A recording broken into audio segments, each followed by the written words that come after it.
لسمه سپاره شپږم رکوع سوره انفال لسم رکوع. لسمه سپاره شپږم رکوع سوره انفال لسم رکوع.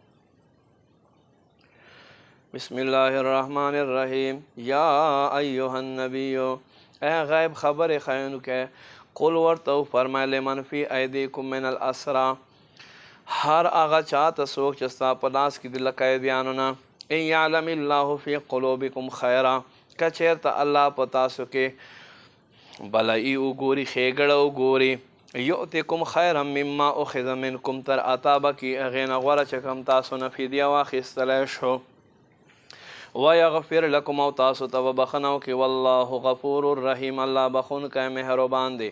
وَإِن يُرِيدُوا خِيَانَتَكَ او کچیرتا اے محبوب دوئی ارادہ وی دا خیانت کول فقد خانوا اللہ من قبل پتحقیق سرا دوی اللہ ذات متعلق مخ کے خیانت کړه دے فامکن منهم اوس مسلمانوں په قابو دوی اللہ وګرځول.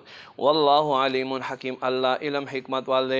ان الذين آمنوا بشک خلق ایمان والے وهاجروا هجرت وکړه وجاهدوا جهاد وکړه باموالهم په مالونو خپل سره وانفسهم په ځانونو خپل سره فی سبیل الله په لار د الله کې والذین خلق آوا ونصروا چې دوی ته ځای ورکړو مدد وکړو اولئک بعضهم اولیاء بعض دا بعض د بعض وارثان دي.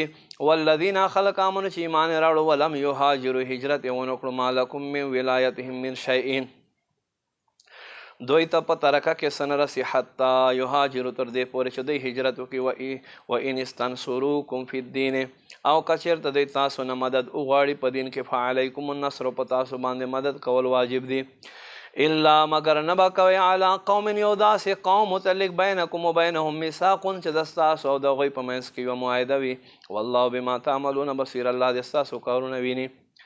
والذین کفروا هغه خلک چې کافران دي بعضهم اولیاء بعض دوی وارثان دي یو تر بله الا تفعلوه که داسې نه کوي تکن فتنة فی الارض بیا به دا که تاسو داسې نه کوئ نو به ګرځېږي فساد په ځمکه کې و فساد کبیر او ډېر لوی فساد فتنه به وګرځېږي په ځمکه کې او ډېر لوی فساد. والذین خلق امنوا چې ایمان راوړو وهاجروا هجرت وکړو وجاهدوا فی سبیل الله الله په لار کې جهاد وکړو. والذین خلق آوا ونصروا چې دوی ته ځای ورکړو مدد وکړو اولئک هم المؤمنون حقا دک ایمان ول دي رښتونی لهم مغفرتون دوی دې پاره بخنه دی ورزق کریم عزت روزی.